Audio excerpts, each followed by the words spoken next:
Pertama-tama,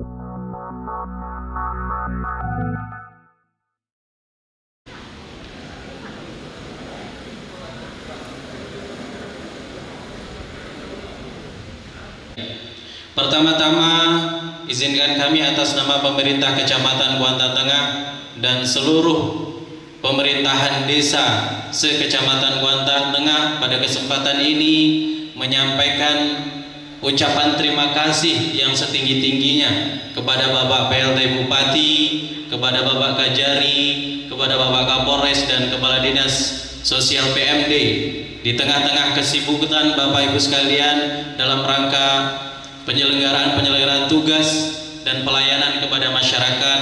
Bapak-bapak sekalian masih sudi untuk meluangkan waktu bersilaturahmi dengan kami semua, seluruh pemangku kepentingan penyelenggaraan pemerintahan desa di Kecamatan Kuantan Tengah. Kami mendoakan mudah-mudahan bapak-bapak sekalian selalu diberikan kesehatan, selalu diberikan kekuatan oleh Allah Subhanahu wa Ta'ala, dan diberikan kemudahan dan pertolongan di dalam melaksanakan tugas. Bapak PLT Bupati, Bapak Ibu hadirin sekalian yang berbahagia, pada kesempatan ini juga mewakili rekan-rekan panitia penyelenggara yang memfasilitasi pelaksanaan kegiatan ini, kami menyampaikan permohonan maaf yang sedalam-dalamnya manakala di dalam proses fasilitasi kegiatan ini ada hal-hal yang kurang berkenan di hati Bapak Ibu undangan sekalian. Bapak PLT Bupati, Bapak Ibu hadirin sekalian yang berbahagia, dalam kesempatan ini di hadapan Bapak PLT Bupati Kuantan Singi dan Bapak Kajari Kuantan Singi, izinkan kami menyampaikan laporan terkait penyelenggaraan kegiatan ini sebagai berikut. Dasar pelaksanaan. Pertama, Undang-Undang Nomor 23 Tahun 2014 tentang Pemerintahan Daerah. Kedua, Undang-Undang Nomor 6 Tahun 2014 tentang Desa. Ketiga, Peraturan Pemerintah Nomor 43 Tahun 2014 tentang Pedoman Pelaksanaan Undang-Undang Nomor 6 Tahun 2014 tentang Desa. Yang keempat, Peraturan Pemerintah Nomor 17 Tahun 2018 tentang Kecamatan.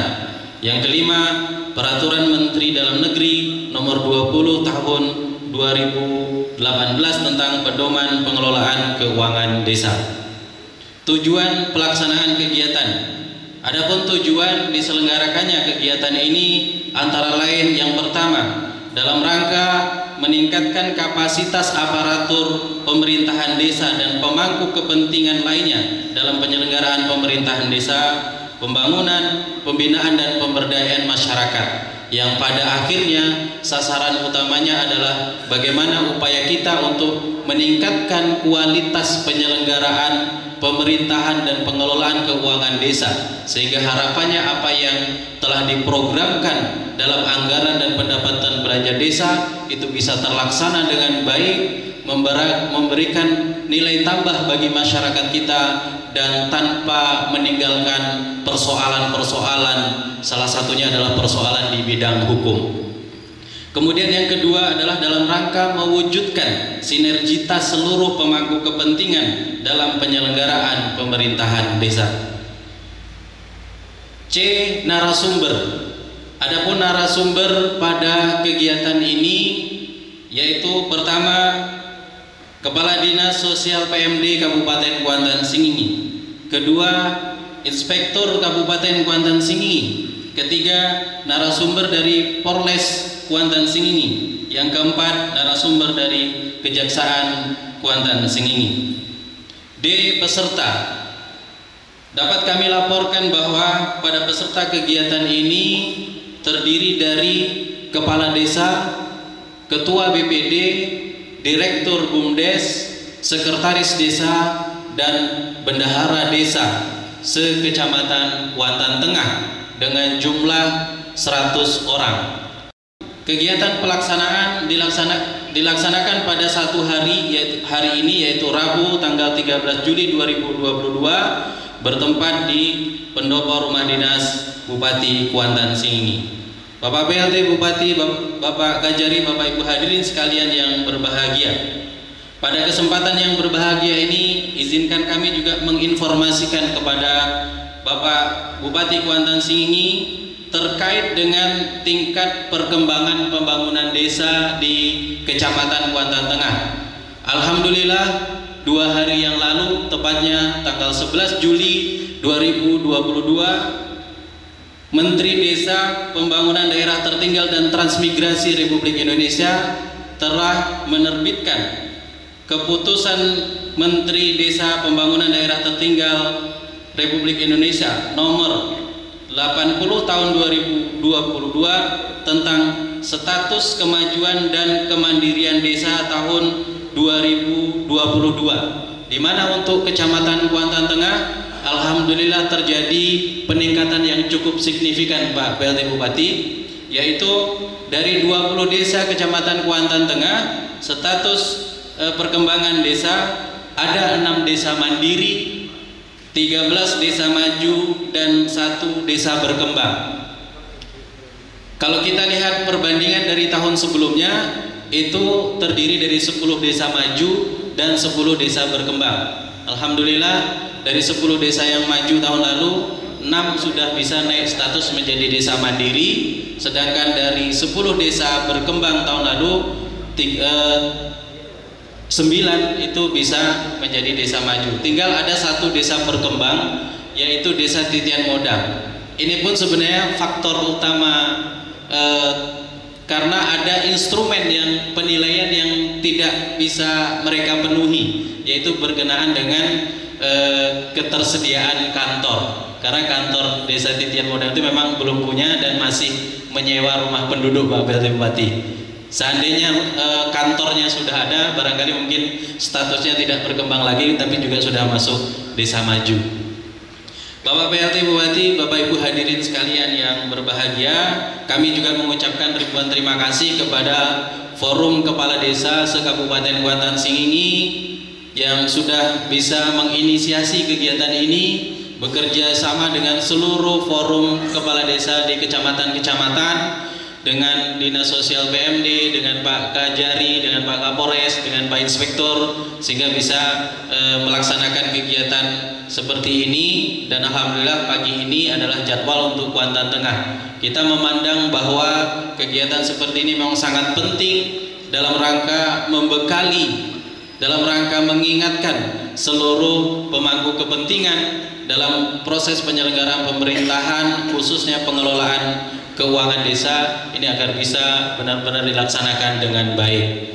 Yang pertama tentu dalam konteks pelayanan, kepala desa, ketua BPD, kemudian BUMDes sebagai pilar terdepan di tingkat desa, mesti menguasai perkembangan regulasi terbaru. Negara berkembang ini tiap tahun adanya rumah, tak berdenta PP, tak berbukta, berda diikuti agar mekanisme kegiatan pelayanan sampai pertanggungjawaban bisa dilaksanakan dengan baik. Nah, hari ini nanti ada Pak Kejari yang akan mengecas baterai kita, diberikan informasi terbaru dalam konteks pencegahan dini. Pencegahan dini intinya melakukan perencanaan awal itu dari perencanaannya mesti sempurna. Nanti akan ada fungsional perencanaan akan dititip di lurah, kantor lurah, kantor Pak Camat. Nanti Pak Kades akan dibantu nanti oleh pejabat fungsional yang sekarang menumpuk di ibu kota. Nah, saya sudah bikin kebijakan baru, rumahnya sudah kita buatkan di kantor camat, di kantor lurah, untuk membantu proses perencanaan, proses pengawasan, hingga proses pertanggungjawaban. Nanti akan ada fungsional yang profesional, pejabat eselon 4 yang nama itu. Dulu namanya kasih namanya. Nah, eselon 4 sekarang sudah fungsional. Nah, fungsional ini yang kita berdayakan untuk membantu semua kegiatan pemerintah yang kewenangannya ada di kita, termasuklah dana APD yang ada di tingkat desa. Contoh, di desa A itu ada jalan dan jembatan, maka dibutuhkan perencanaan atau pejabat fungsional yang memahami mekanisme pembuatan jalan, pembuatan jembatan, dan pengawasan pelaksanaan di lapangan. Hari ini belum ada kita Pak. Hari ini masih ibu kota semuanya. Di tahun depan, insya Allah dalam atau bulan depan lah, insya Allah udah kirim semuanya. Menunggu perbaikan rumah atau regulasi perbumnya sedang diperbaiki. Yang selamanya numpuk di PU, numpuk di Diskes, numpuk di pendidikan, numpuk di dinas-dinas besar. Nah, sekarang ini kita pecah semua, akan kita kirim ke semua kecamatan agar tidak salah lagi. Ini akan membantu para kepala desa mulai dari proses perencanaan hingga proses pertanggungjawaban. Yang kedua, sebagai implikasi atau efek dari COVID-19 yang sudah 2 tahun berlangsung ini, mau tidak mau, suka tidak suka, kita terbiasa berubah dengan dunia digital. Makanya ada 3 kelas birokrasi yang mesti diperbaiki di setiap desa. Pertama, yang terkenal dengan birokrasi primitif. Ada aturan, ada kegiatan, ada legalitas, ada kegiatan, ada aturan mati kegiatan. Itu artinya akan inovasi akan mati.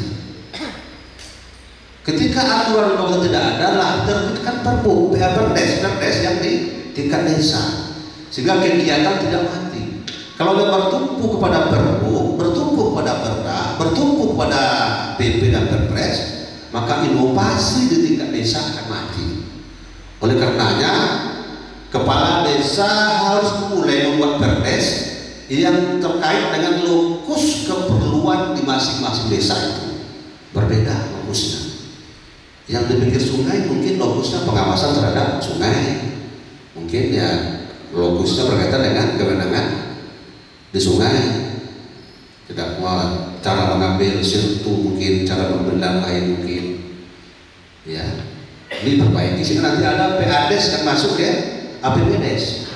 Walaupun mereka sudah ada izin galian C-nya, desa boleh minta bagian-bagian berkaitan dengan kementerian desa, tapi tidak ilegal, harus legal. Legalnya diperdeskan agar semua aturan-aturannya sampai ke tingkat desa akan diukur sesuai dengan perdes yang disebutkan dan dipertanggungjawabkan sesuai dengan uang yang masuk. Kemudian ada reformasi birokrasi yang kedua, biasanya arahnya dengan bentuk-bentuk ada penghargaan, kita mengejar kota bersih, mengejar penghargaan A, penghargaan C, penghargaan D. Kita biasanya masih di DPR ini semuanya. Kita masih terdasar dengan kalau APBD namanya WTP, itu dikejar tuh. Sesungguhnya bukan WTP-nya, implikasi yang ditimbulkan untuk kepentingan masyarakat. Tetapi WTP ini berpengaruh pada DAK dan DAU. Nah, ini masalahnya. Bagi saya, mau dapat WTP, yang penting pelayanan full. Contoh piala Adipura juga sama. Dan lain-lain penghargaan lainnya. Jadi barometernya itu kita penghargaan, bukan pelayanan. Maunya saya, barometernya adalah pelayanan yang baik kepada masyarakat kita.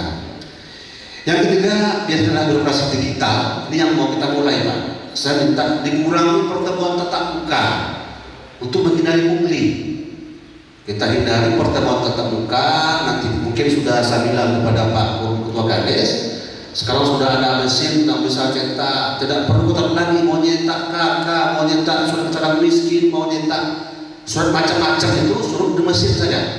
Siapkan mesinnya, tegakkan di kantor desa atau di pinggir masjid, nanti masyarakat di situ berurusan.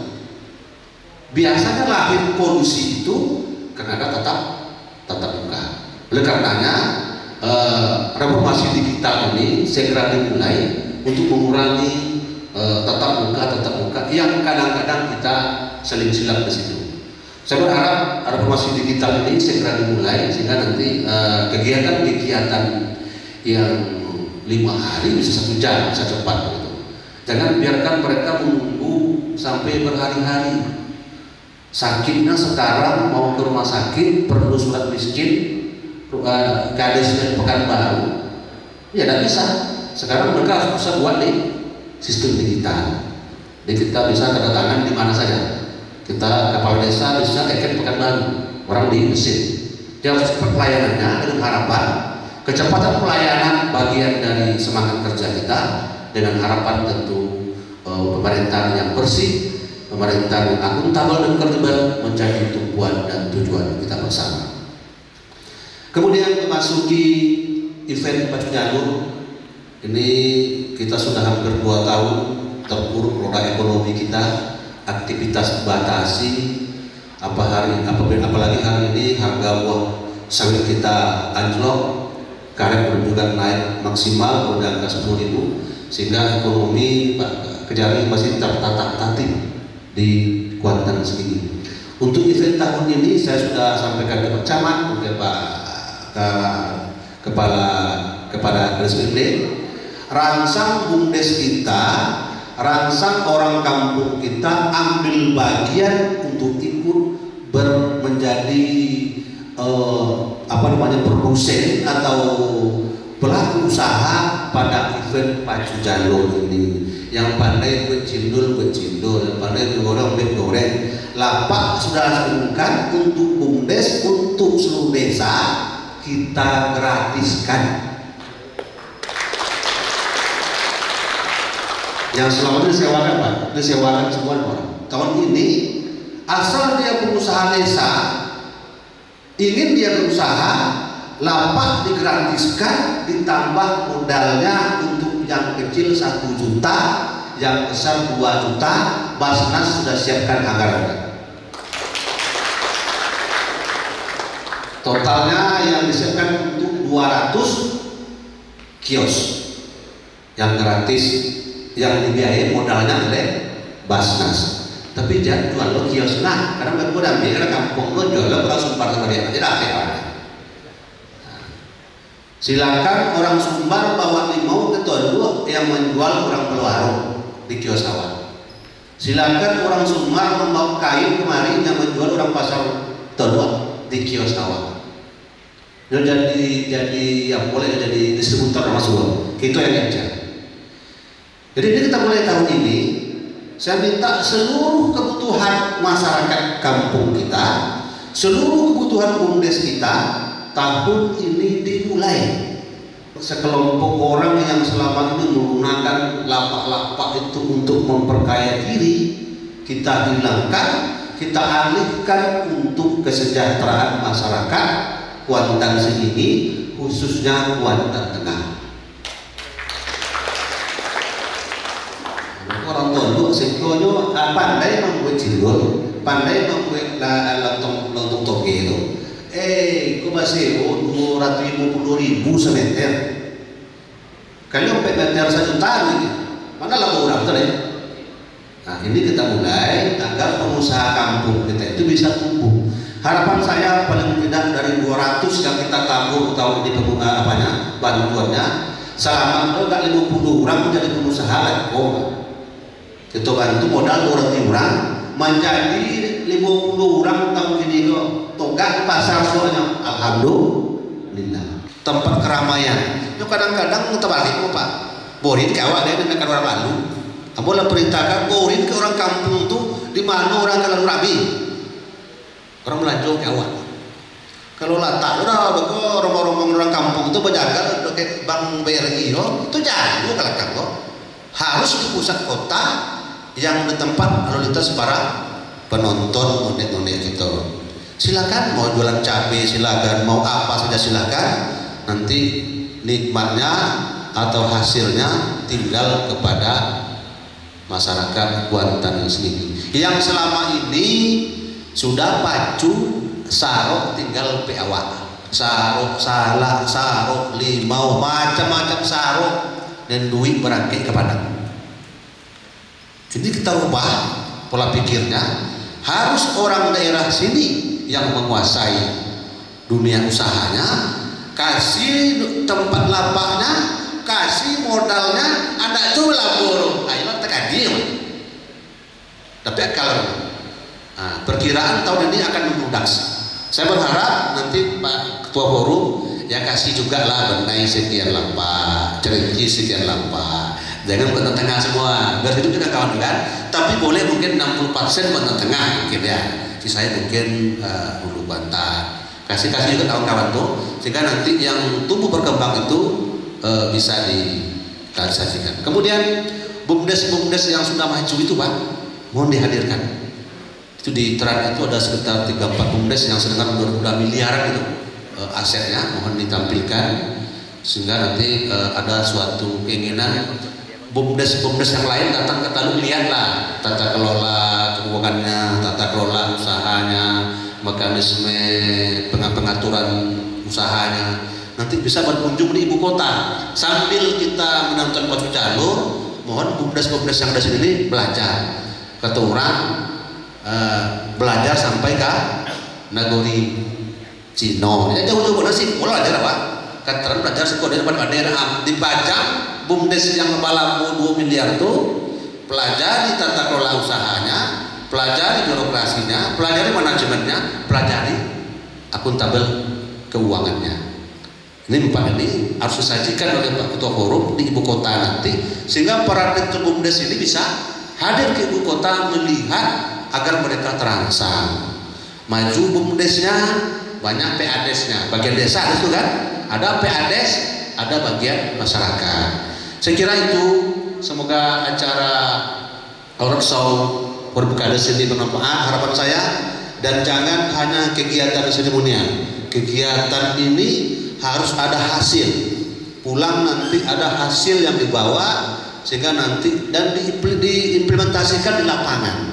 Kadang-kadang kalau nang poirong sogo ayo ke Bali cara si koko belajar si koko dulu laponu apa ilmu itu jalan lah.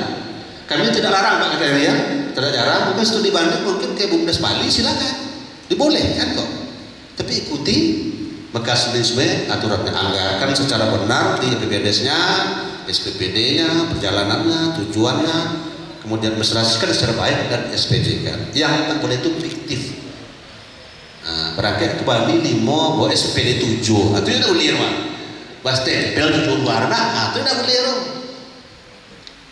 Nah, kita mulai ya berakhir 5-nya 5 lah, 3-nya 3 lah. Nah, untuk kami apa Pak? Hidupkan bumdes, laba bumdes, pemegang saham kan Pak Kades pemegang saham itu. Semakin banyak laba bumdes, semakin baik kesejahteraan para perangkat desa. Saya ada 2 kali dulu sudah debat dengan beliau. Pertama 300 juta, yang kedua 100, lompek ratui berkirim dana kayak bumdes Bansing. Tapi dan jadi tak pembuat itu ada. Zamannya Pak Andi Rahmat terakhir. Nah, oleh karenanya mari kita bersama-sama satu niat memperbaiki Kwansin pekerjaan. Kwansin ini Pak sekarang ini kalau istilah orang saya ini pemimpin di tengah badai. Maju badai, depan gelombang. Apa aja di kakuk masalah. Coba. Kakuk hotel masalah. Kakuk unik masalah. Kakuk kobun masalah. Kakuk tubuh masalah. Stok center masalah. Jalan hancur. Sawit apa masalah kamu? Jadi piring motor tuh latongan 2 kamar tuh memang langsung berusia itu mah.